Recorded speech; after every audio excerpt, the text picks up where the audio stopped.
I'm Jeff McNunn. I'm TIFF's Vice President of Industry and Theatrical, as well as our programmer of Prime Time. I'm so delighted to have you here for this year's Industry Conference presented by Christie Digital at the 50th Toronto International Film Festival presented by Rogers. Yes. I don't feel 50, but, well, that's not true. I do feel 50 right now. We are excited to have you here for our third year of the Sloan Science and Technology Project Pitch, an initiative putting science in the spotlight at TIFF. Our programming is made possible by the support of all of our sponsors and partners. We'd like to thank our festival presenting partner, Rogers, our major sponsors, RBC and Visa, as well as our major industry sponsors, Ontario Creates and Telefilm Canada.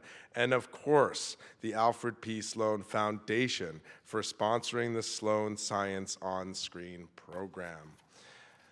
Our program this afternoon will consist of 4 incredible projects and their creators. Each creator has up to 15 minutes to present their pitches to a panel of industry decision makers. So from the frontiers of space exploration, mathematics that changed our history, and to life's big questions like, why do we love? Our participants have been studiously working with their pitching coaches to bring these science stories to life and to our audience. The project pitch is generously supported by Alfred P. Sloan Foundation, which supports books, radio, film, television, theater, and new media to reach a wide, non-specialized audience and bridge the two cultures of science and the humanities. This important partnership between TIFF and Sloan has supported these 4 emerging artists by awarding $15,000 to each to help further develop their projects. So thank you, Sloan, for that. Yes. Before we begin, let's take a look at some of the other important work that the Sloan Foundation is doing. Our universe began with a bang. Then Earth formed, and life came. 3 billion years later, that life would lead to humanity. Humans developed tools and trade. They painted cave walls and told stories around a fire. This was the beginning of both science and art, of civilization. Science and technology enabled us to understand nature and to build on it. Art and the humanities allowed us to express our deepest feelings and thoughts. They were 2 sides of the same human impulse to survive and thrive. But as art advanced and science became more powerful and specialized, the 2 cultures diverged. This polarization continues to pose a fundamental challenge to modern progress. For more than 2 decades, the Alfred P. Sloan Foundation's Program in Public Understanding of Science and Technology has worked to bridge the divide between these 2 cultures. We bring science and the humanities together by empowering creators, writers, directors, playwrights, and others to tell stories that inspire appreciation for scientific discovery and its multifaceted human dimension. Sloan has supported thousands of books, screenplays, films, radio segments, TV shows, plays, and various media from operas to virtual reality that make science more accessible and showcase the pioneering human stories of scientists and scientific achievement that have shaped the modern world. Sloan's exceptional grantees demonstrate what's possible when scientists and artists come together. They dramatize tales of great breakthroughs and tragic failures, as well as the benefits and costs of such endeavors. Their stories promote progress in human knowledge, inspire the next generation, and spotlight the people often left out of the history books. Because before Neil Armstrong could take his giant leap onto the moon, there was a young woman in Virginia who did the math to put him there.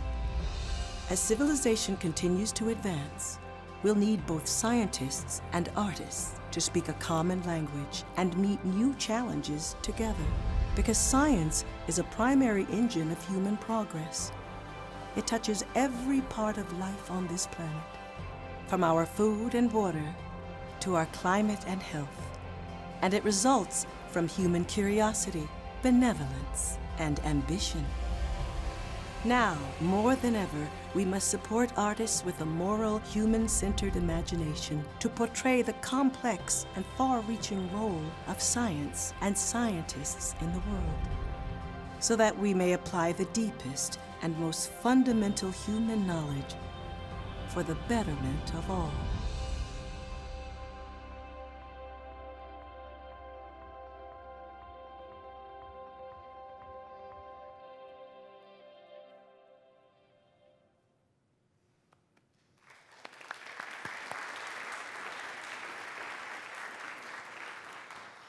We are thrilled to have the Alfred P. Sloan Foundation's Vice President and Program Director, Dorn Weber, join us today. For more than 20 years, Dorn has run the Sloan Foundation's pioneering program for the public understanding of science and technology.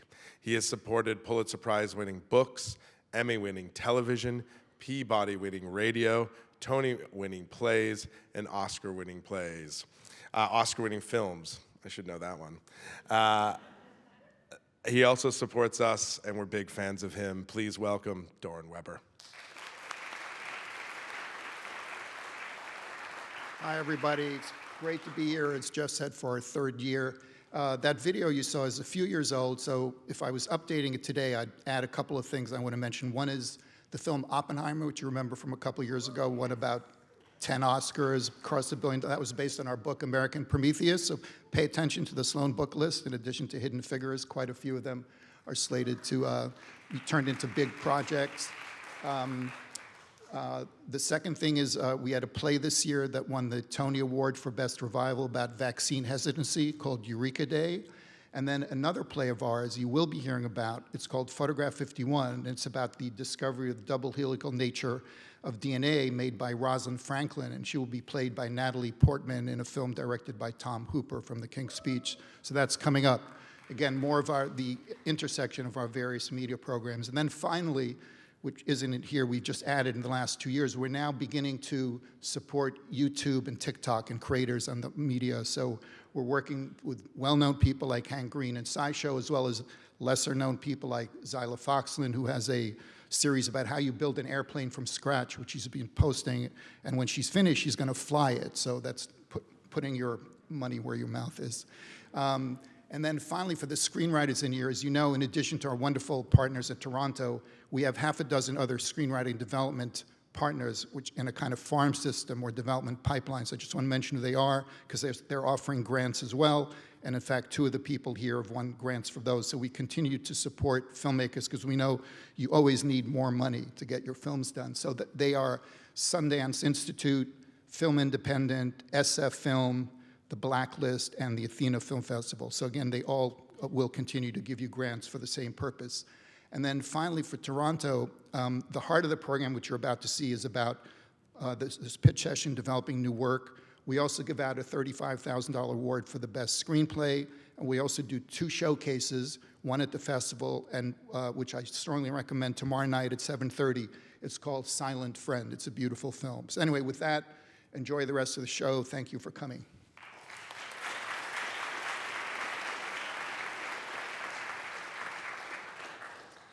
Thank you, Dorn, and thank you to the Sloan Foundation for your continued support. It does mean so much. Now I have the great pleasure of handing over hosting duties to award-winning filmmaker Fawzia Mirza. Fawzia is a queer South Asian Muslim writer and director. Fawzia's directorial debut, The Queen of My Dreams, world premiered at TIFF 2023, had its US premiere at South by Southwest, and was nominated for the Jean-Marc Vallée DGC Discovery Award. It was also named to Canada's Top 10 and won Best Director Feature by the Directors Guild of Canada. Fawzia is the absolute best, and I am here to welcome her to host today's event. Fawzia?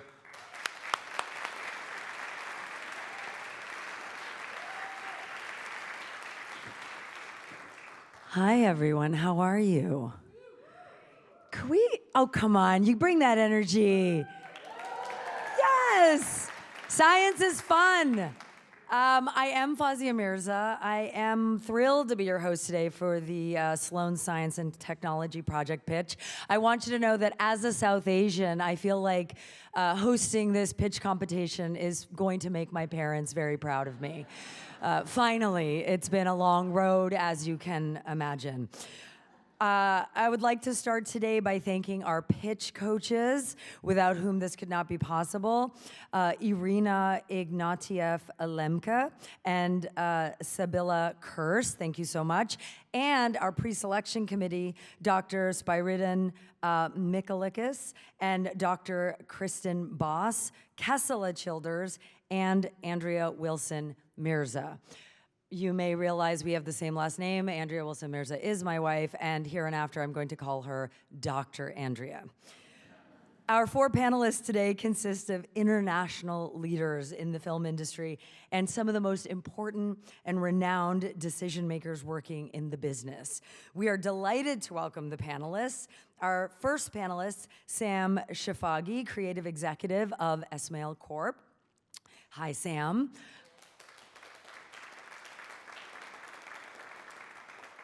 Oh, there we go. A little light upon you. Let there be light. Julia Fidel, Head of Acquisitions, Film and TV, ZDF. Or in Canada, we say ZDF. And our next panelist, Jennifer Weiss, founder and producer of Nice Pictures. Hello. Are you all ready? Yes. Without further ado, let's dive into our first project.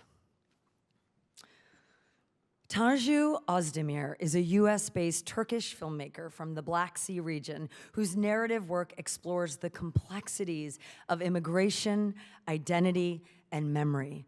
His films have screened at national and international festivals. He holds an MFA from Emerson College and is currently an assistant professor at Emory University, where he mentors emerging filmmakers while continuing to develop his own transnational body of work. He is currently working on his debut feature, The Rings of Saturn, which he will share with us today about a pregnant Greek-American astrophysicist who travels to northeastern Turkey to uncover her mother's past. Please welcome Tanju Özdemir.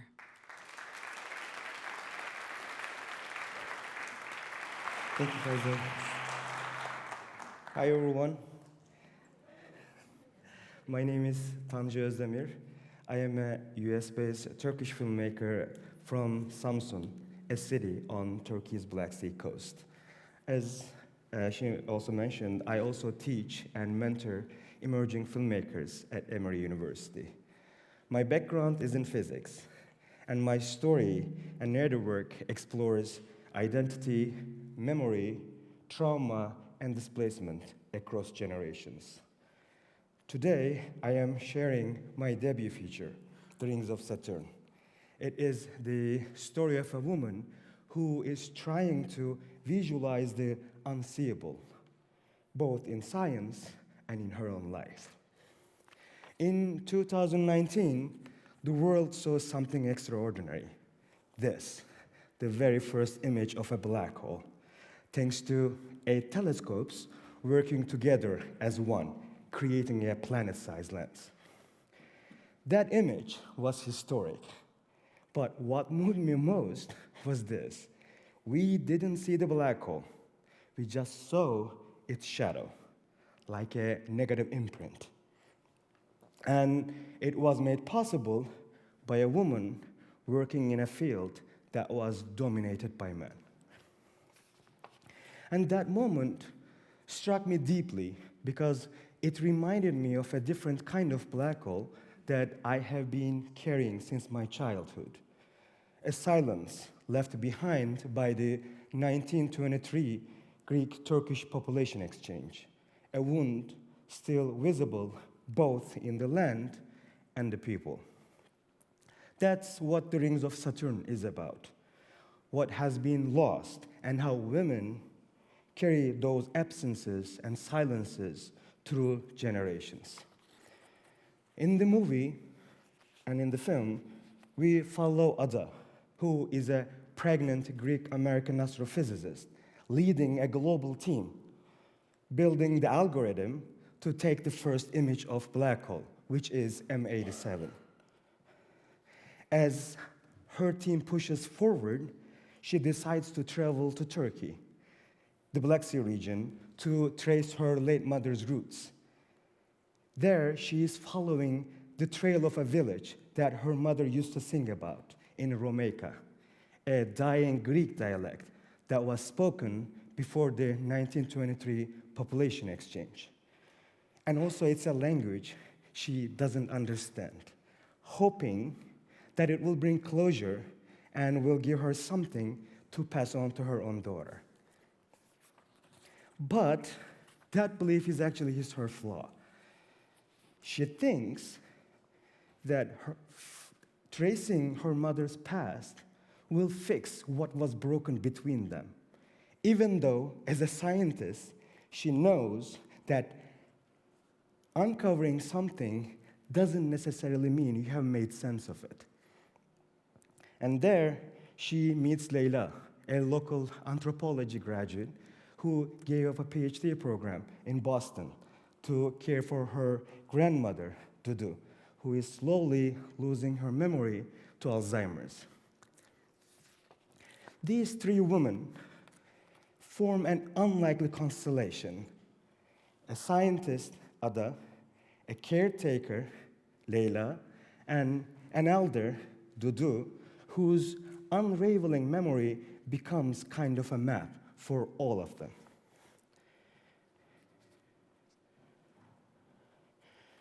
Through songs in Romaica and fragments of oral history, Ada starts to see the patterns, both in the past and in her own algorithm.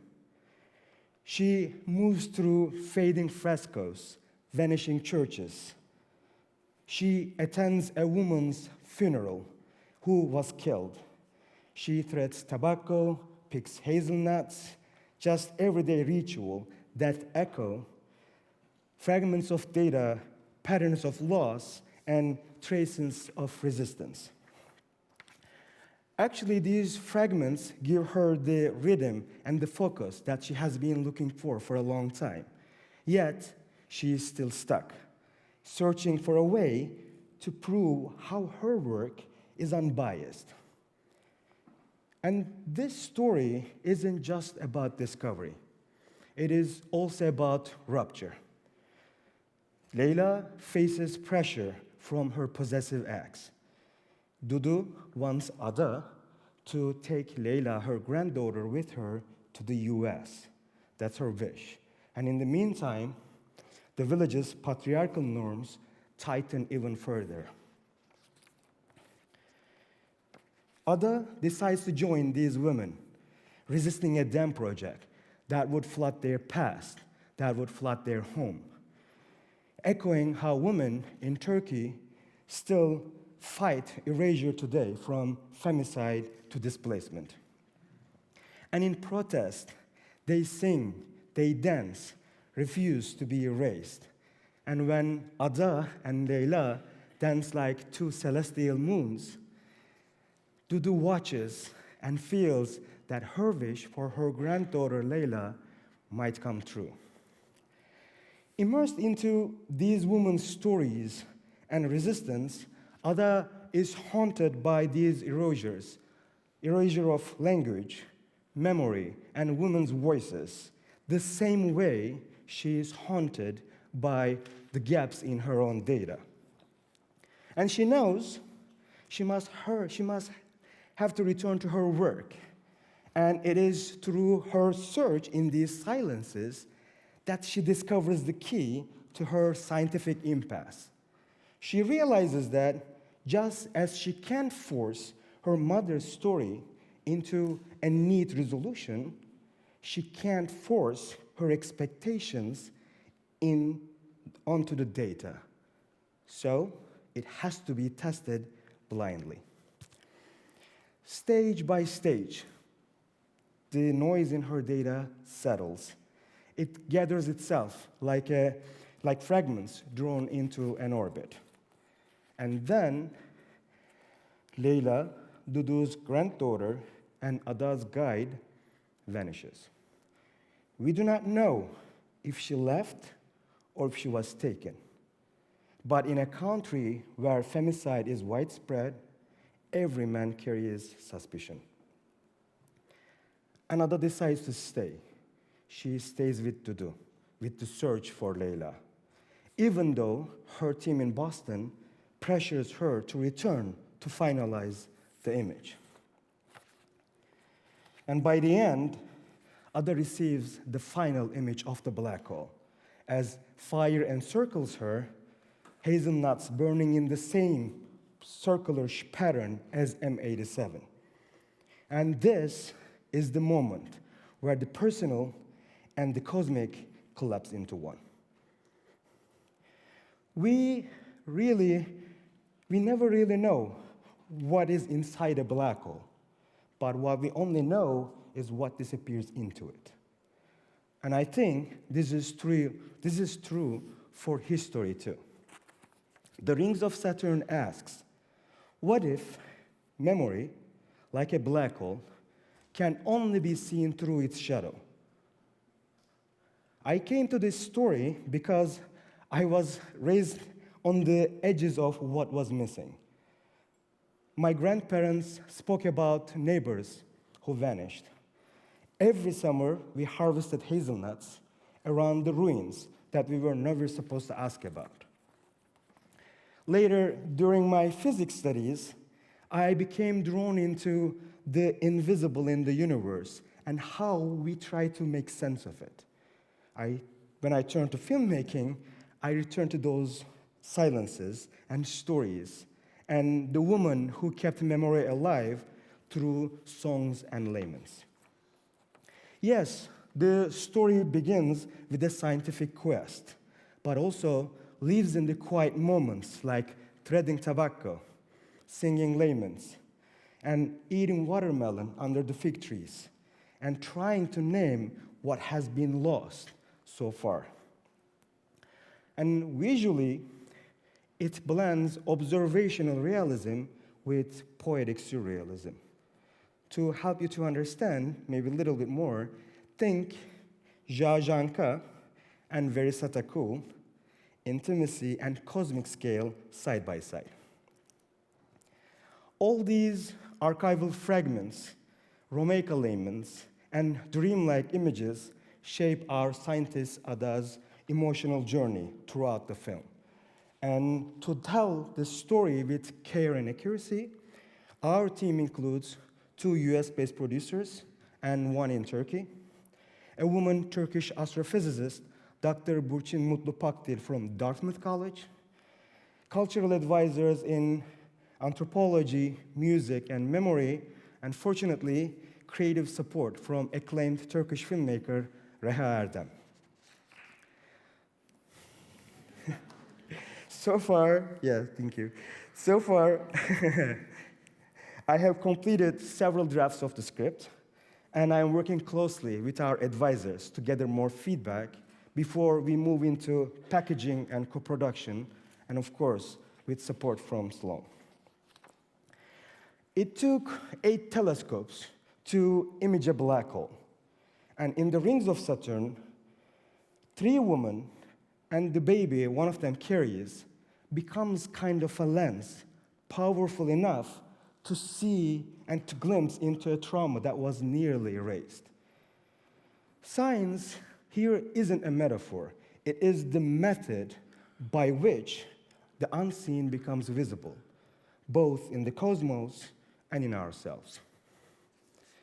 And that's why the film is called The Rings of Saturn. The rings are made of fragments, remnants of something pulled apart. They are not whole, but they remain in motion, circling endlessly, like memory, like grief, and like history.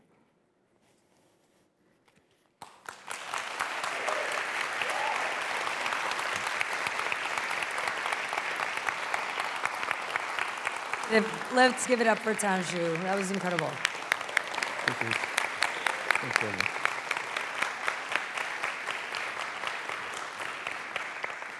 Let's call on our first panelist now. Sam at Esmail Corp. What are your thoughts about the project? Yeah, Tanju, first of all, great pitch, man. Really, really good stuff.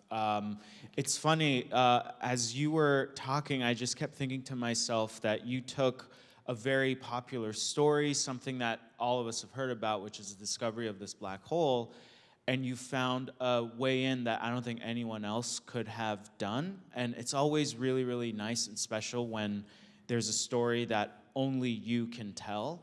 And so for that, I think it's such a unique project and a unique story that you put together. It's always really cool when you bring something so specific to something so universal. I guess one thing I wanted to ask you about is tonally, what do you see for this in terms of, you talk about a lot of these psychological elements as your main character is grappling with these relationships in her past and the research that she's conducting. What do you see it as? Is it more of like a drama with some genre elements to it, or do you really want to go there in terms of genre and making those sorts of psychological elements come through a bit more? Thank you so much for the feedback and the great question too. So for the style and the tone, I think it will be a mix of everything, because there are a lot of elements into this story. And yes, there's the science part of it that will be clearly showing the whole process, how it is done, and how it is being revealed through that historical black hole, because that's our goal.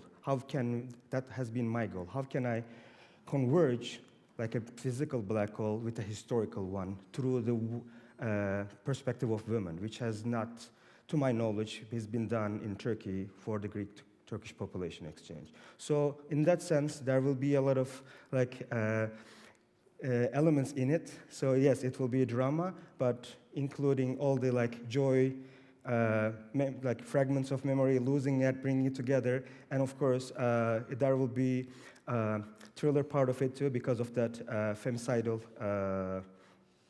to show the femicide aspect of the film too. Yes. Got you. Okay.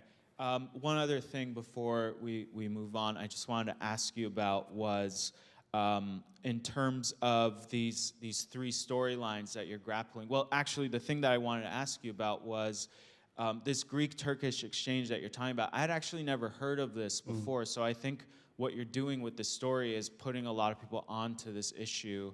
And I think some work you might have to do when you go into your drafts, and I'm very curious to see if this has been done, is to build in a little bit of that explanation of that context into your story, so that when an audience goes to see it, they can latch on right away and they know exactly what it is that you're trying to say about this issue that's obviously very personal to you. But other than that, I just thought it was a really great pitch, and congratulations on it. Yeah, thanks so much.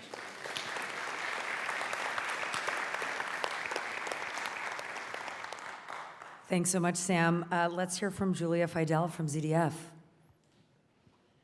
Yeah, first of all, thank you very much for the pitch. I think it's very impressive to see how much thought and how much research you clearly have put into that. And I can see, or I can hear from the way that you're describing everything, that there would be a million more things that you could say about this. And it makes it very, it makes it very, you embody it very much. So that's wonderful. For me, I think I need a little bit more orientation, and I was wondering if, that would be my my question, or my thought about it. That with the richness, I want to be able to contextualize it and to understand it all. So I think I need within all of the all of these different strengths and the storylines, I need some prioritization, I believe. I think there is very, very strong symbolism that is lying within there, and that you have within the tech. the personal story. And I think that's great. And in order to understand that and get close to these characters, which are at the heart of the story, I think I really want you to make a choice which strengths you're going to give me. Mm-hmm. Yeah, thank you. Thank you so much for your feedback, and thank you so much for your incredible pitch, Tanju. Thank you. All right, thanks so much. Thanks so much. I want to say I went to Turkey last year, and I'm obsessed, so I really want him to make that film. And I'm glad there's a lot of approval for that as well. Next up, we have our next pitcher. It is the incredible Niall Price. Niall is a visionary director from Richmond, Virginia, whose work explores memory, resilience, and cultural legacy through poetic visual storytelling. A Cy Twombly Fellow at the Virginia Museum of Fine Arts and a 2023-2024 Gotham Fellow, Niall brings both artistic depth and cinematic discipline to every single project. A sickle cell survivor and NYU Tisch MFA graduate, Niall now shapes the next generation of filmmakers as a directing instructor at VCU Arts Cinema.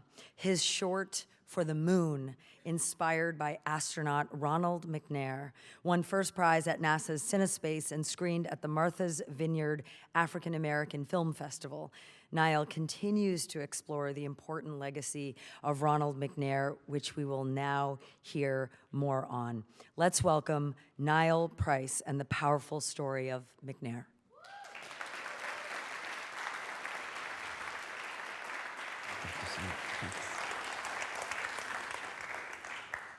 Good afternoon. Thank you so much for being here. It's my great privilege to share with you an amazing story. I'm the writer-director of McNair. McNair is a narrative feature film that is a historical biographical drama that explores the unheralded true story of Ronald McNair and the Space Shuttle program. Ronald McNair was born October 21st, 1950, died aboard the Challenger, January 28th, 1986. The shuttle blew up 73 seconds after it launched.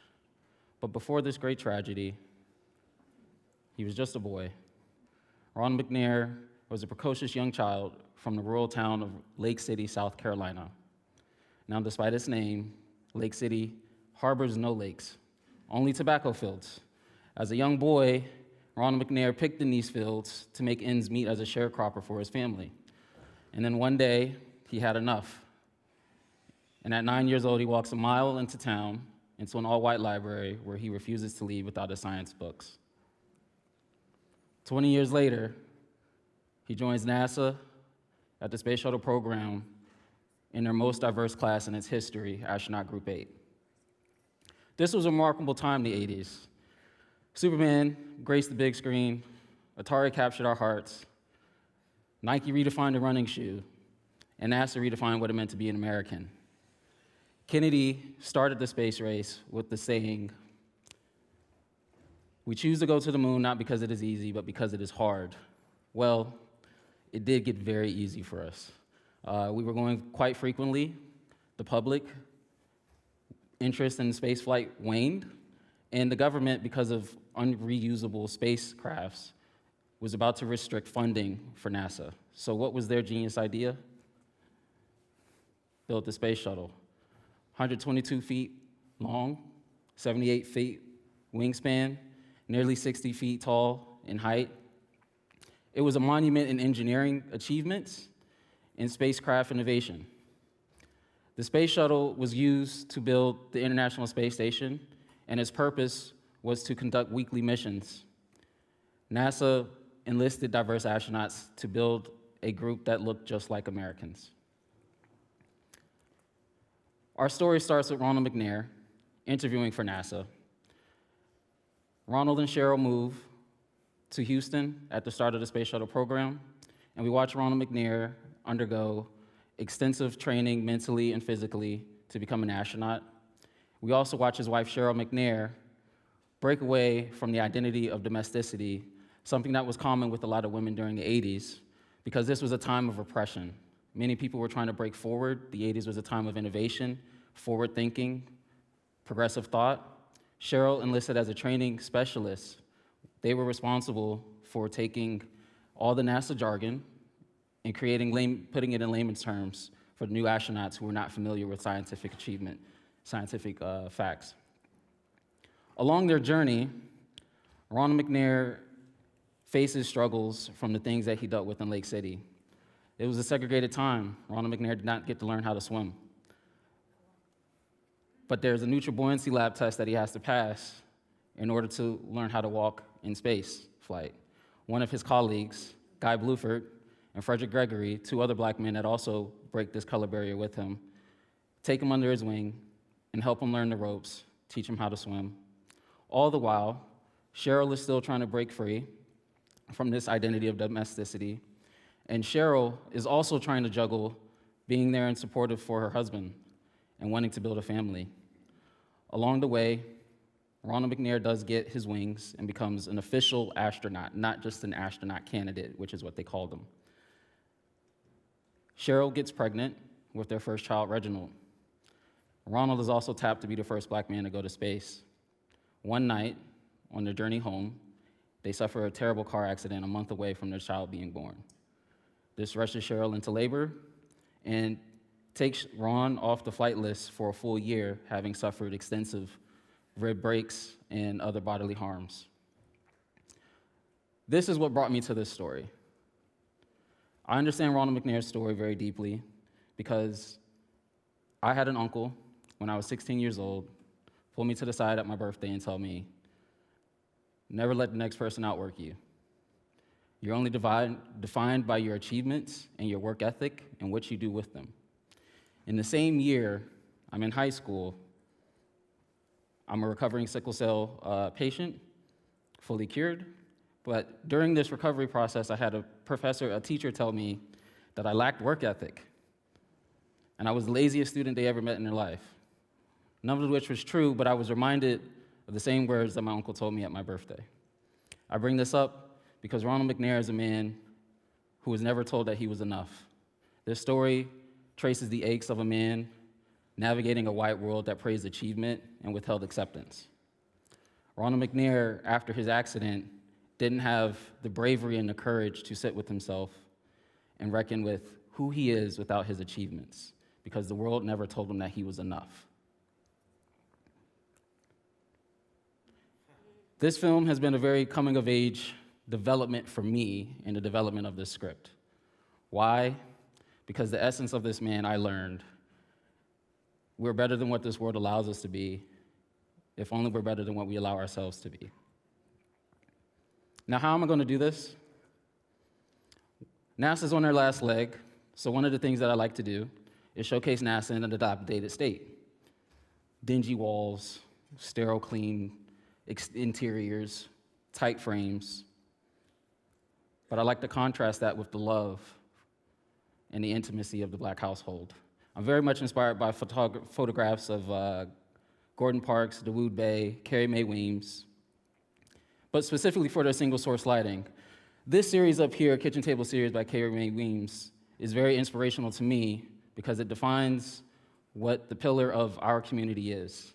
A lot of our personal struggles is explored around the kitchen table. It's a battleground, if you will, for the improvement of our lives and the hopes and dreams of where we see ourselves and our future generations. And it becomes a pillar character in the film. One of the things we also have access to, my team and I, is NASA's archival, and one of the things that I plan to do with this film is source a lot of archival of the space shuttle era and infuse it with the love and intimacy of the Black household. The other thing that I love about the Kitchen Table series is that it reinforces familial bonds.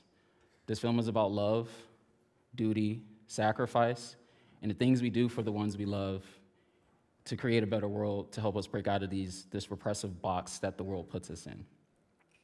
On the surface, this is a space movie, I know, but underneath it is so much more.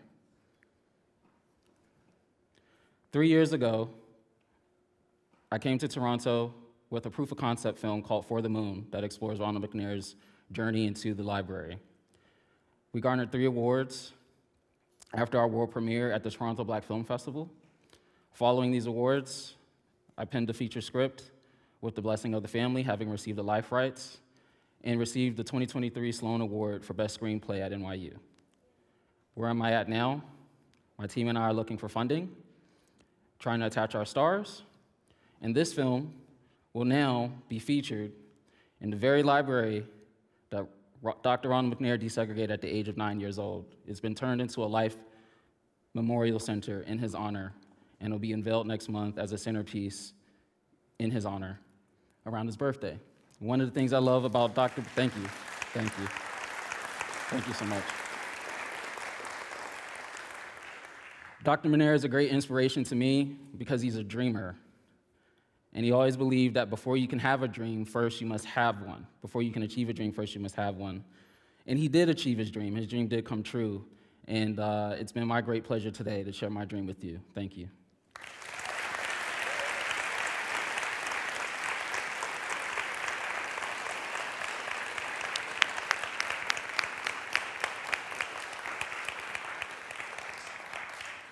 I have to say, I love the images of love in the kitchen table series.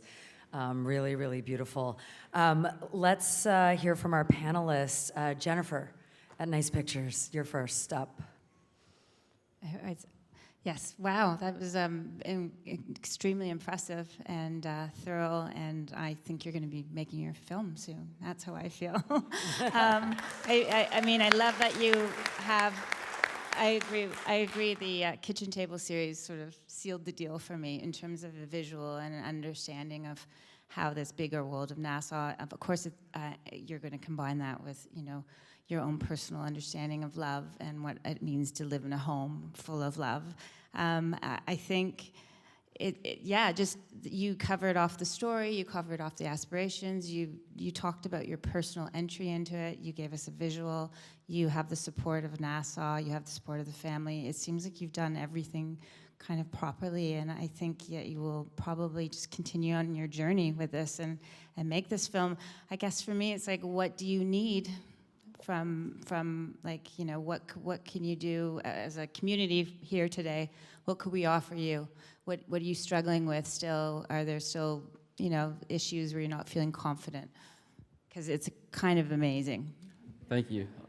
One of the things that I'm very much looking forward to right now is financial support. My team and I are very close to finalizing a budget, and right now we're looking to do a lot of location scouting with some of the places that I'm looking at around North Carolina, and start to build these gaps with conversations that we've been developing with his alma mater, North Carolina A&T. I think there's a lot of potential down there to work with them, as well as bridging gaps with the McNair Scholar Program. So right now we're just looking for financing to get a casting director in, start having actual conversations with stars who would like to be a part of this film and get our script out there. Yeah, well, I don't see why you're going to have problems, honestly. Keep being honest, because I think it's really special. Yeah. Thank you. Amazing. Thanks so much, Jennifer, and thanks, Niall. Next, let's turn it over to Sam. Sam, what are your thoughts on the pitch? I agree. I think it was just really nice to hear. I always love stories about real-life figures that no one's ever heard of, and you're bringing it to the limelight in a really powerful way. I love the way you described your vision for it, and you have a real voice, it sounds like.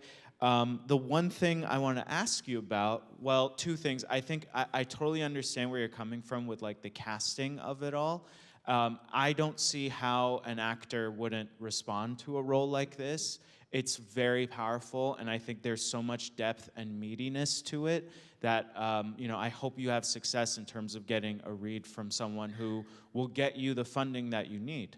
The thing I want to ask you about was the ending, because you mentioned the Challenger, and he was aboard that flight, and I was just curious, with the film, where do you want to leave your audience at the end? Are we going to see that moment and feel like, even though we've gone on this journey with Ronald, we get a sense of his achievement despite this tragedy, or how did you want to play that moment? That's a wonderful question. Thank you. No, I don't intend to show the Space Shuttle Challenger ever. One of the things that's been very interesting in the development of this process, I could walk out to the street and do my research and ask 8 out of 10 people on the street if they've heard of Ronald McNair. Most people haven't. Out of those 8 out of 10, 2 maybe have heard of him, but only because of the Space Shuttle Challenger. But then my next question to them is, do we know who Guy Bluford is? Do we know who Neil Armstrong is? Guy Bluford was the first Black person to go to space. My interest with this film is to be an antithesis to this idea that we have to achieve so much to be considered enough. So where do I end the film? One of the mantras in their relationship was, McNair was always concerned about being perfect, and Cheryl always reminded him that perfect meets us where we are. In the final moment of the film, Ron is fishing with his son, and he wants to figure out which bait to use, and he says, this one. And Ron says, that's perfect. And in that one singular moment, he realizes being with his son, something that his father was stripped from doing for him because he had to work so hard to provide for their family, literally separating their marriage, having him in a completely different state. So I ended with his son in a tender, loving moment where he realizes just being there by the lake fishing is perfect enough. But in the epilogue of the film, we will detail the space shuttle endeavors, where it led to, because the Challenger was not just the only one that exploded, unfortunately. Another one took place in 2003 on Discovery, excuse me. So we will detail that in the epilogue. And then additionally in the epilogue, I intend to list every McNair Scholar recipient that has been benefited from the legacy that Dr. McNair started. Thank you. Thanks so much. Thanks, Niall. Thank you so much. Thank you. That was perfect. Thanks to our panelists for your comments. And now let's bring up our next pitcher. It is Daniel Wilner. Daniel Wilner is a writer and director working across film, theater, and fiction. Daniel is a Rhodes Scholar with degrees from Harvard and Oxford. Fine. He has feature films in development with Mark Gordon Pictures and Pageboy Productions, as well as a stage play in development with Mark Gordon. He recently completed the manuscript for his first novel. Okay, I need to go to work here. His fiction and documentary shorts, supported by the National Film Board of Canada and Bravo Fact, have screened at festivals worldwide and been distributed by Netflix, Eon, and Bravo Television. Daniel had the privilege of working closely with Dr. Helen Fisher, who extensively researched the science of love. Please welcome the incredible Daniel Wilner to tell us why we love. Thank you so much, Fawzia. Good afternoon, everyone. Why We Love celebrates the work and life of Dr. Helen Fisher, who was the world's leading researcher on love. Helen was a pioneer, a visionary, and of course, a lover. Over 26 million people have seen her TED Talks, in which she decodes the impulses behind every pop song and poor decision. Her best-selling books explained why we live for love, why we pine for love, die for love, even kill for love, and then just keep on doing it.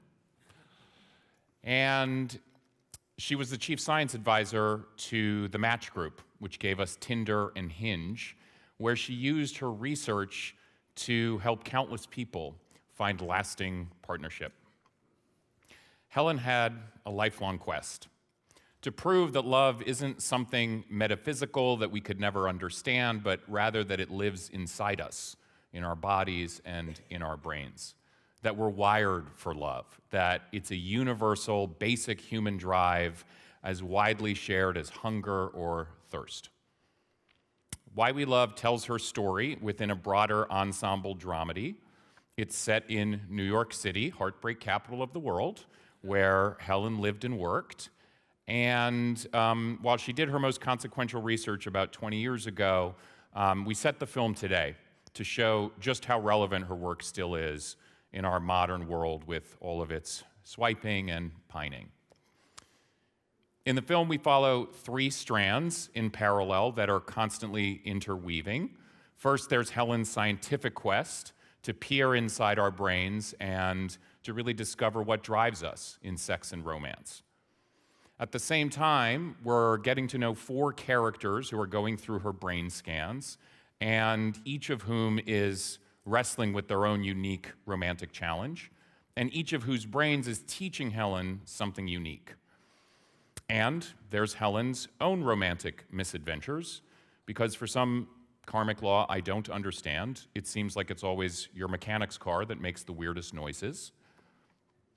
So in that first strand, we follow Helen as she really fights to prove that love lives inside us, inside our brains, and to explain why we feel the ways we do. When we first meet her, she's already a celebrated anthropologist. She's already proposed the leading evolutionary theory on love, namely that we have 3 separate drives, one for lust, one for romantic love, and one for long-term attachment. 3 separate systems, each with its own motivations and rewards, which are very different from one another, and that's one of the reasons we can be so crazy. So that's her theory, but she's not content with that. She's determined to prove it in the hard science of biology. She's convinced that if she can just peer inside our brain, she can prove to us that love lives there. And so in the middle of her career, she risks her entire reputation, and she pivots completely to neuroscience. She approaches a funding board, bunch of stodgy academics, all men of course, and she struggles even to convince them that love is something biological at all. They question whether it's just supernatural. But she manages to convince them, she manages to get the money, but then her research is constantly on a knife's edge. She's always at risk of losing the funding and constantly at risk of even losing the participation of some of her subjects. But this is Helen Fisher. She doesn't quit. She completes her brain scans, and what she discovers is truly astonishing. When she runs her participants through the scanners while showing them different pictures of people that trigger lust, romantic love, and long-term attachment, she finds that 3 separate and definable areas of the brain light up. It's a eureka moment. She proves her theory. Amazingly, she finds that the area for romantic love in the brain is the same as that associated with hunger and even cocaine addiction, which is why when we're going through a bad breakup, we are literally experiencing the symptoms of withdrawal. And she also discovers that the simplest things can keep the fire of romance alive for the long terms. Things like novelty, like play, like touch. Helen Fisher becomes the first person to use neuroscience to investigate this part of our lives that has mystified us and driven us crazy for millennia, and to really start offering us something like a user manual. Imagine that. Meanwhile, as Helen is doing her scans, we're getting to know 4 of the characters who are going through her study as they encounter their own romantic challenges. There's Willa, a woman in her late 30s who has spent her entire adult life as a Buddhist nun in a monastery, vow of celibacy. But as she's approaching middle age, she starts to realize, shit, I want a family. So hangs up her robe, moves to the big city, and for the first time in her life, has to figure out this thing called dating. There's Paul, man in his mid-50s who's been married to his husband for 15 years, who's recently started getting pretty restless and wants to try opening things up. There's Sam, guy who's got it all, hotshot lawyer in his mid-30s, just got engaged to his gorgeous fiancée, who a month later tells him she just had an affair after getting the ring. And there's Kat, a wonderful trans woman in her 20s who longs for a life partner like everybody else, but can't seem to find a single man who won't fetishize her. As all 4 of these characters are going through Helen's studies, what Helen is learning with them equips her to kind of counsel them through their challenges. And at the same time, Helen is learning from them the things that she needs to learn for her own romantic life. So that brings us to Helen's personal life. And here I am happy to say I had to make up basically nothing. Helen's love life was far more colorful than anything I could have imagined, and I can imagine a lot. And she was only too happy to share its details with me. So in the film, as in her life, Helen is happily dating many men, has several lovers at the same time, and she has been in love many times. But when it comes to that third area of long-term attachment, it's just something she's understood intellectually as a researcher, as a scholar, but never really felt emotionally. She just never felt she needed it. And then her world gets turned upside down when she falls in love with the last man she would have expected, one of her longest time platonic friends, brilliant writer for the New York Times named John Tierney. But pretty soon, John wants a committed partnership, and Helen is really scared for the first time in her life. And ultimately, it's the participants in her study who inspire her to have the courage to overcome her fears and to marry the man of her dreams. She finally feels that feeling inside of her, that she wants to spend the rest of her life with a single person. And she jokes that she's the world's leading expert on love, but it's taken her an entire lifetime to learn what every 14-year-old girl already knows. So, how do we show the science? Well, I don't know about you, but I was a little tired of those like 3D spinning models of the brain that we've all seen in science talks, little heat maps, you know, different areas. I just felt like what Helen was discovering was so extraordinary that we needed to see just how human it is, how exciting, how sexy. And so what I came up with was something like what you might call a very adult version of the Magic School Bus, for those of you who remember that. Where we literally fly into and through the brain. And what we find there is something like the image that you see behind me. So this is an extraordinary image produced by a team of neuroscientists in Hong Kong who developed a novel way to visualize what it might really look like to us inside the brain. Maybe this is just me, but I found those little electric squiggles with their little exclamation points to look a lot like something else in biology. And I just thought that said it all. You know, it was the perfect visual metaphor for everything Helen's been trying to teach us, which is that the brain and love and the power of life itself are intimately intertwined in one place. And so we fly through this landscape, this incredible sort of electric night sky, and we come to these three areas that Helen has been researching. So in the area for lust, there's a bunch of extremely hot models. They are wearing bikinis and Speedos. They're splashing each other in the pool. They're making out. In romantic love, they're now in cocktail attire. They're mingling, they're flirting, they're pouring each other champagne from bottles labeled dopamine. And the more they get drunk and the more they fall in love, the more they start spraying each other and the wilder it gets. And finally, in romantic love, they've of course paired off. They're now in their PJs, their hair is down, they're on some very plush pillows, all of which are labeled oxytocin. And all of it under this extraordinary night sky, this sky of magic, of mystery, of danger, of life itself. So that's the creative part of the film. What about the commercial product? As I mentioned, Helen's work is very popular, very well known, and you could argue that this film is really about one of the most central preoccupations of all of our lives. So we believe, my producers and I, that it should appeal to a very broad audience, pretty much anybody who's wrestled with the highs and lows of love and really wants to get better at it, understand it more. We have a script. It's gone through many revisions.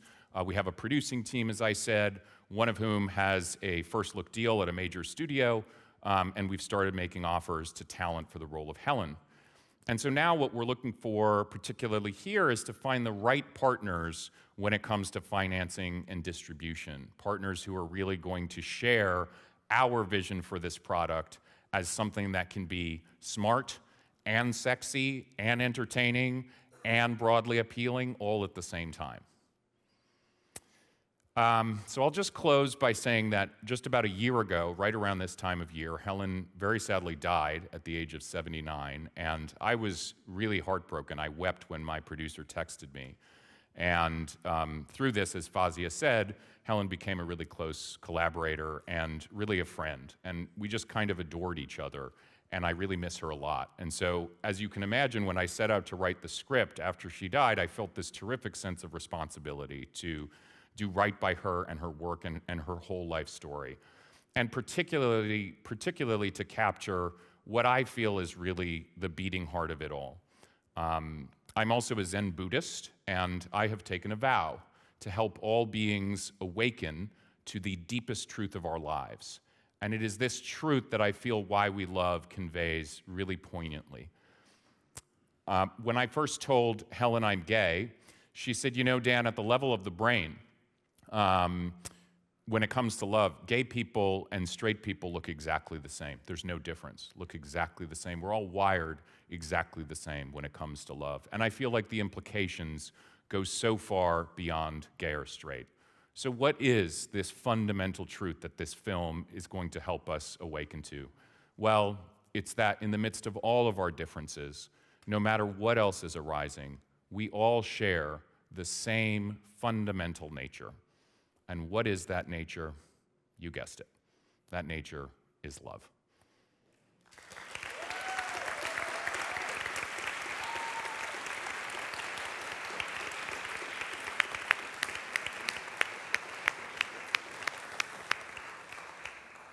You're gonna make me cry. I love, and I think it is our superpower as human beings. So thanks for sharing your heart with us today. Julia, what are your thoughts on the project? Well, thank you for this fantastic pitch. I very much enjoyed listening to you and getting led through this journey already, and I'm sure I'm going to enjoy this movie very much as well. I think, the science of love, that's a genius concept and topic, and it has a maximum potential, and I'm sure you've heard this before. And I also love that there was this little sexism topics that were underlying in some elements of it, so, you know, I like that aspect of it. I was wondering at some point if maybe it's because I want to see more of it. It might be a series. Because when you started introducing the different characters and Helen, I felt like, maybe this is a mini-series. This is a limited show. And maybe my question is also about that, because I was wondering what your start point and end point of the story is. Like, where do we go in and where do we go out? Yeah, thank you so much. I really appreciate that. Yeah, and the sexism piece was very real for Helen. I mean, she was really fighting a battle, 20 years ago, 30 years ago, 40 years ago, when just to be a woman in science was really challenging. To your question about a limited series or a series, yeah, I mean, there's so much material here, and, love is the topic of humanity, and there's endless stories about it and characters one could explore. Certainly in this time where we're getting to know, and for me as a queer filmmaker, the idea of showing people across the spectrum of sexuality and gender diversity is so essential, to show this universality that Helen really discovered and that I find incredibly powerful and important. So yes, sure, let's do it. Great. Yeah, let's do both. Love it. Let's do both. Let's do it all. And in terms of starting point and end point, really, there's a bit of a kind of cold open where I kind of borrowed from some of Helen's research about courtship, where we're seeing really extreme close-ups of different parts of the body, and where she goes through the stages of mating and courtship that she identified by sitting in a bar and literally like anthropologically watching people. So it starts actually with the eye, where the pupil dilates, and then there's the mouth, and then there's all these different, and then there's hands and touching and all these things. So we go through that, and then our first scene is actually Helen on Valentine's Day, and this is kind of a slight exaggeration of a real story she told me, on Valentine's Day, where a man is down on his knee proposing marriage at the same time that her doorman in New York is knocking with a bunch of flowers from another boyfriend, And then the phone rings, and it's another one who's surprising her and in from out of town, and she's like somehow trying to manage it all. And ultimately, as funny and hilarious and farcical as it is, she ultimately just looks at this guy, you know, whom she really adores. I mean, she told me that men would propose to her whom she was really in love with, and she would just have to say no because she just couldn't go there. And so it is painful, and there is a sense that something, you know, it's not that something's missing, but just, you know, she doesn't see the point of this. And then at the end, she has married John, and that is the last shot that we see. And while Helen in the film is sort of roughly in her 50s, the actual Helen Fisher story, which was written about in the New York Times even before the obituary for her, was really extraordinary, where she fell in love with John when she was around 70, and they got married. And so it's really never too late. Life begins at 70 is the lesson Yeah. I'm taking from Yeah. this. Thanks so much, Julia. Now let's hear from Jennifer. What are your thoughts? Yeah, I mean, congratulations. It's Thank an you. extraordinary. Her work's extraordinary in the way you talk about it, and it's a wonderful idea. Yes, love. I'm a sucker for love. I think I don't know anyone who isn't. I like this idea of the three compartmentalization of love and how we can. And I think the entry for me really is her story. Yeah. And when I was listening, I also thought series, but I also thought, you know, it's really a writer's script. And I would love, you know, it's proof in the pudding is definitely going to be how it's, you know, how we relate to these characters on the page. Obviously, all very well drawn out and interest immediately to me. But you know, I really was curious. It was one of those scripts you just would want to read immediately and understand how you connect. But I think you have the power of her own story is really what's going to ground us. And I just would be curious how that interplay between sort of her subjects and their own kind of, you know, narrative trajectory interplays with her own story and how, you know, those bump up against each other and the resolution to that. But yeah, it's really, it's a wonderful idea, and I think you'll do very well with it. Thank you. I appreciate your encouragement. Yeah, just to speak a little bit to your question, I mean, you're actually touching on what, for me as a writer, was kind of almost the central structural issue of the script, because we were trying to explore so many different things. You have the science, you have Helen, you have these characters that are showing Helen's science in actual romantic life.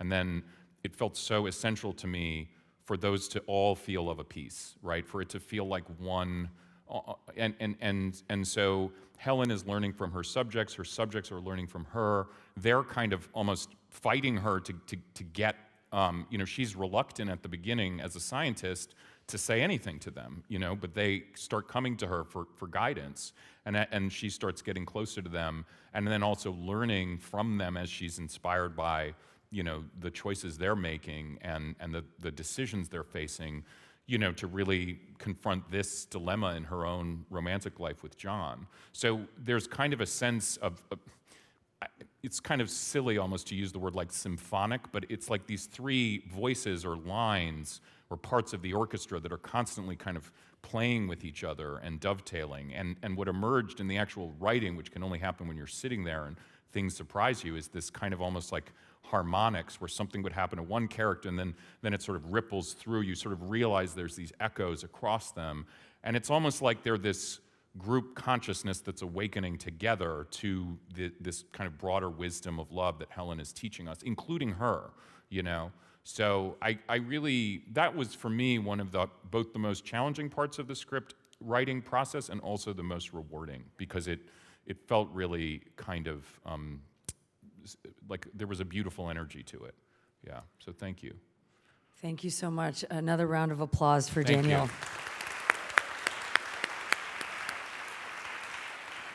Thanks, Doug. I love that our judges share a fundamental nature series. And now it is time for our final project. Let's hear from Lizzie Oyebode. Lizzie Oyebode is a filmmaker and a writer. Her feature film, In Verses, that we'll learn more about today, received the 2024 Sundance Institute Alfred P. Sloan Commissioning Grant. She was awarded a 2016 Academy Nickel Fellowship for her film Tween the Ropes. Lizzie's other film projects have been honored by organizations such as the Writers Guild of America West, that's my guild, SF Film, the Kenneth Rainin Foundation, and the Blacklist. Here with the admirable task of pitching a story featuring algebra to an audience of artists is Lizzie with her film that champions a scientist who against all odds persevered. Please welcome Lizzie. Thank you.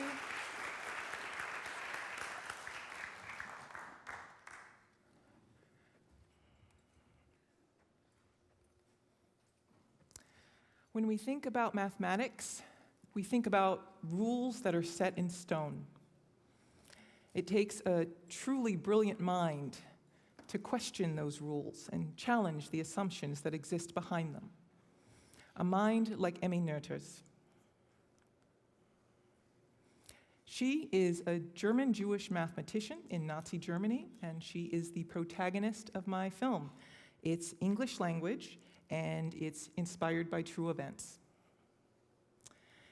Emmy was called the greatest woman in the history of mathematics by Albert Einstein. And I studied physics, so I think what enamors people most about her work, or at least me, is the beauty of its originality and its earth-shattering implications for Mother Nature and our natures. When we first meet Emmy, she's a teacher. She teaches at a university, and we're going to go on a journey with her as she resists the Nazis in the early months of 1933 in an attempt to preserve the sanctity of her own research and the intellectual well-being of her students. Emmy is inspiring yet relatable. She is an innovative thinker who lights up every room that she walks into. She possesses wit and wisdom. Think John Nash in A Beautiful Mind meets Robin Williams in Dead Poets Society. The university where she teaches is named Göttingen. It's the entry point for our story. There's a song with a lyric that goes, "Once upon a time begins at Göttingen," because the professors who wrote the Grimm's fairy tales also worked there 100 years before she did. Community, science, education, and unity. These are the tenets that have guided Emmy up until this point, where she's been teaching for years. It's the start of a new academic term, and she is expecting business as usual. She knows, as the only female professor, her intelligence will be questioned by her all-male and often misogynistic students, but it's nothing she can't handle. She teaches a version of mathematics that no one else does. The other professors like to highlight what makes their branch of mathematics unique. Emmy takes a different approach, and she likes to highlight what all the different branches of mathematics share in common. Unfortunately, the early days of 1933 present impossible challenges.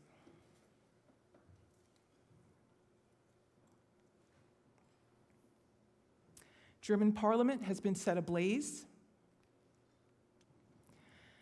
A concentration camp has opened for the first time to detain political opponents because the Nazis blame the fire on a rival political party. They also use it as justification to obtain absolute power in Germany, ending all chance of democracy for the next decade. The university also becomes affected, and quite quickly. Emmy and her Jewish colleagues are terminated because of their Jewish heritage. Her world is turned upside down. It's the Great Depression still, and if they're banned from teaching, they have no choice but to leave their homeland. All of these professors choose to leave and self-deport. they all end up in different countries around the world, completely destroying the brain trust that is formed around this university that is world famous. It was even mentioned in Christopher Nolan's Oppenheimer as the place to be for the new physics. No more. Emmy faces a different challenge. She's a woman. She will not be accepted at most of these universities they're going to, and she has to decide whether she's going to save herself or she's going to save her students, who will face an intellectual void now that the Nazis are in power on campus. She chooses, of course, her students. What she doesn't realize is that her Aryan students have joined the SA. It's the paramilitary wing of the Nazi Party that is notorious for intimidation and violence against political rivals and people of Jewish heritage like her. Emmy's initial hopes are dashed for preserving whatever is left of her community when she invites these people secretly into her home to study, as anti-Semitism and xenophobia, both on campus and off, forced her non-Aryan students to leave. The Aryan ones face increasing indoctrination by the Nazis and no longer feel comfortable attending her lessons.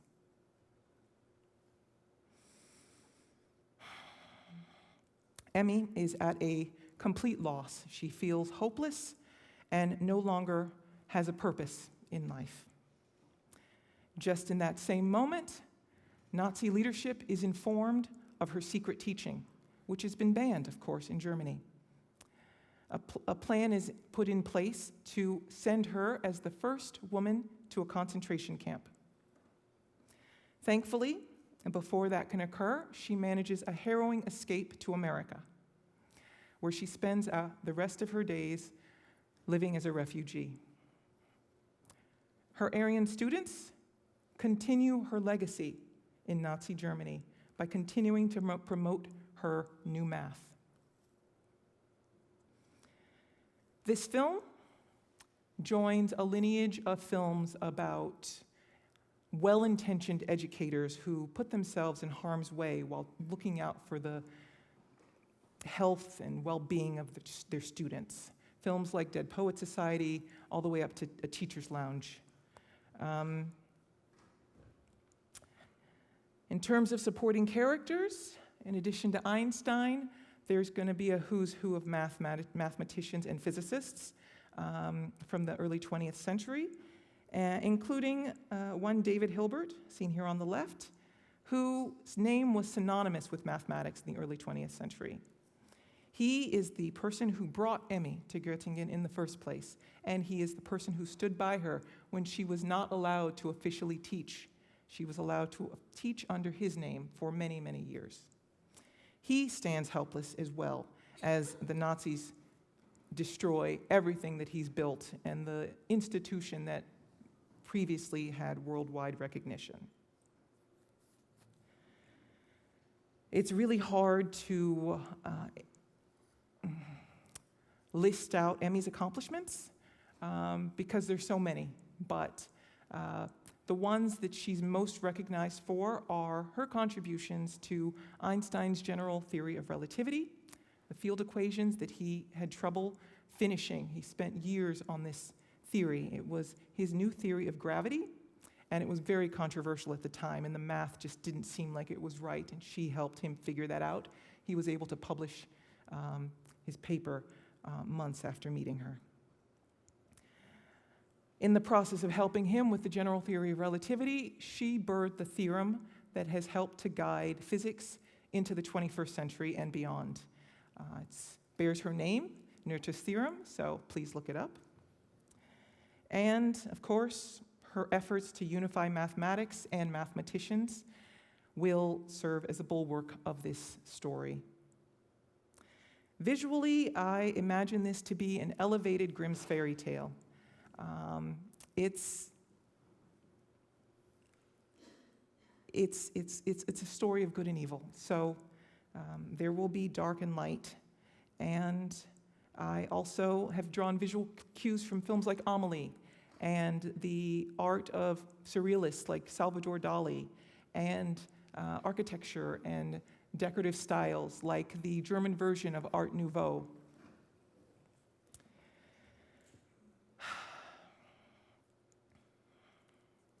Status. This film is in development. I have been grateful to receive the support of the Alfred P. Sloan Foundation and the Sundance Institute. I had the opportunity to write multiple drafts with that support, and I was able to enlist advisors who helped me with the science and who are just as passionate as I am about encouraging women in the sciences and about bringing more compelling female leads onto the big screen. I'm now looking for producing partners to help us move this project forward. Why now?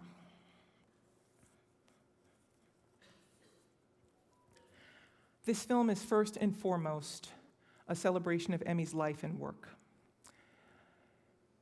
It is also a story about what can happen when science becomes politicized, and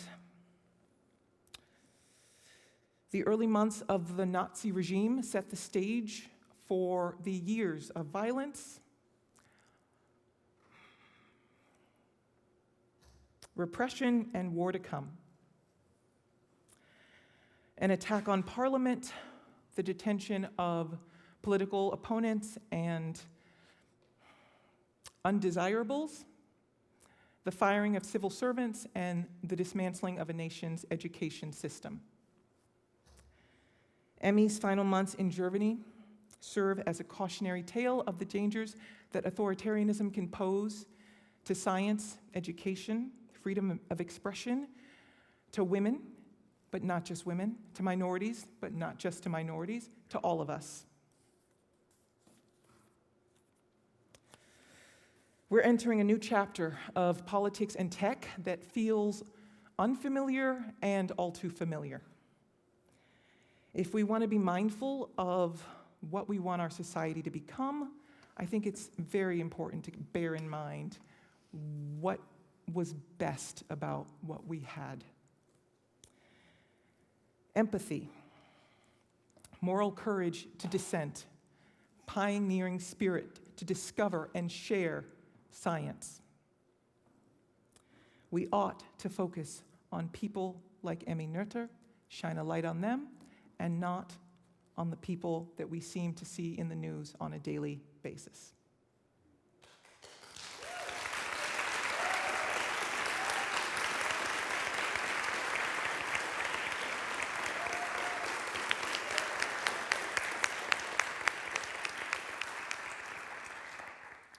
Thanks so much, Lizzie. I'll turn it over to our panelists. Sam, if you could share your feedback on Lizzie's project. Yeah, Lizzie, great pitch. I love the character comps that you brought up. So it was Robin Williams in Dead Poets Society, and what was the other one? John Nash, Russell Crowe, Beautiful Mind. Yeah, I'm just like so in on that character right away. I think that's a great way to tell us who this person was and the type of personality they are. One thing I was craving in terms of details, which I'm sure is in the script that you're working on, but I was actually craving some like accounts of how she was able to sort of infiltrate the system within and kind of rise above. And are there any sort of like moments where we see that personality on display and we see her tenacity? Just like those specific stories of how she was able to do it would be really cool to hear. The other thing that I want to talk to you about was you described this as like a Grimm's fairy tale, and one thing with those is like there's always a very clear enemy, and I know obviously in this one it's the Nazi regime, but is there any specific antagonist or multiple antagonists that get in the way of Emmy, who we see kind of opposing her? Obviously she's the anchor of your story, but do you have someone specific who is a very clear kind of opposite person trying to get in her way? Yes, there is Nazi minister, education minister, Bernhard Rust. He is the antagonist in the script, and he is the one who indoctrinates the students and encourages their bad behavior. He's also the one who is,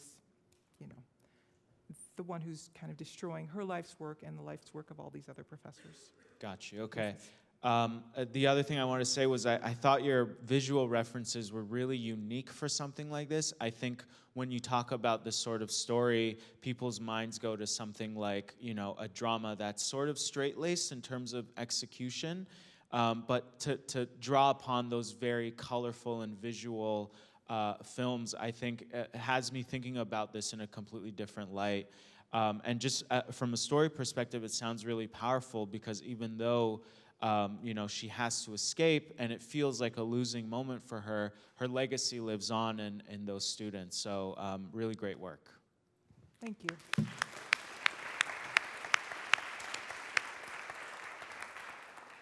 Thanks so much, Sam. Jennifer, what are your thoughts on the pitch? Well, I love that I'm learning about this character, and I love that she is, you know, a pioneer in science and math, and, you know, as women, we all, I hate to say this, but so often are told that we can't excel in those things. So I want to hear her story. I agree with Sam, the question of, you know, who is the antagonist, but you've answered that beautifully.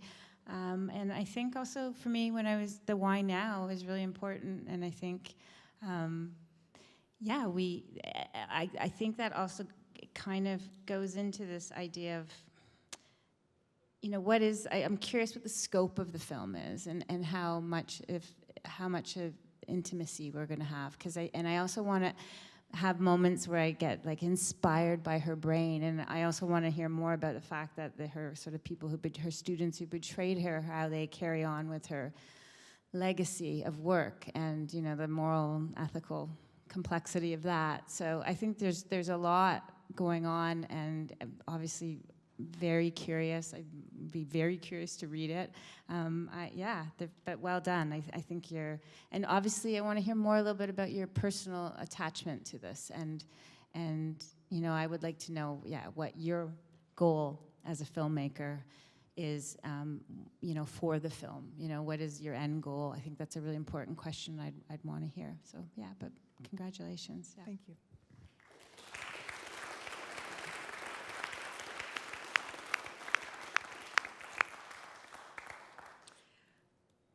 Are you sharing? I'm not sure. Are you gonna? Are you? I think I'm finished. Great, awesome. We're done. That's great. Actually, Lizzie, we'll just keep you out here as we bring out the rest of our pitch participants. Let's bring you back out here, y'all.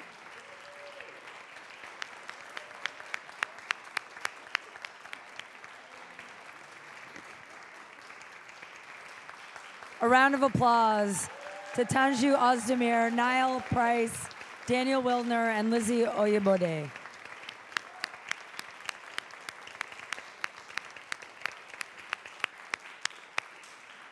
And I do want to say it's really hard to get up, you know, and in front of a room of people with these lights and this spotlight, and to talk about your project, something that is so close to your heart, and it is an added pressure. So to do this in and itself is miraculous. To make a movie, as we know, is a miracle. So I really have a lot of love for all of these participants today. And just to kind of close out this event, any final thoughts from our incredible panelists on any of the projects, any thoughts, any advice, anything else you have to say to them individually or as a group? We'd love to hear from any of you at this time.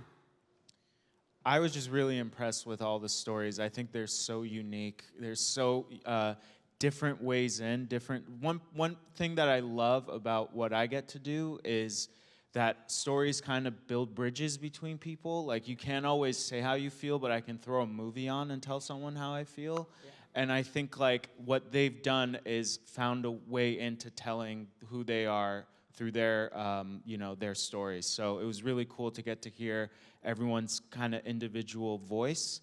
And I think, you know, they're gonna have a lot of success with it. I think it was just awesome to be here, really. Amazing. Any other thoughts, Julia or Jennifer? Yeah, thank you very much. I learned a lot about a lot of incredible people, including the four of you here. And I cannot wait to just go a little bit further down there, or like I lost my orientation there, and actually see those movies in the cinema, because I can see that you already see them, and I can't wait for that to be shared. So yeah, go for it. Yeah, and just on that note, just, again, reiterating how impressive, and how diligent you are and committed and dedicated. And we all know in order to get films done, you just have to keep moving forward. And I have the utmost confidence that you will all be making your films. Like, seriously, and I don't always say that, but I really, truly, truly believe that. So congrats. Yeah, another round of applause, everybody.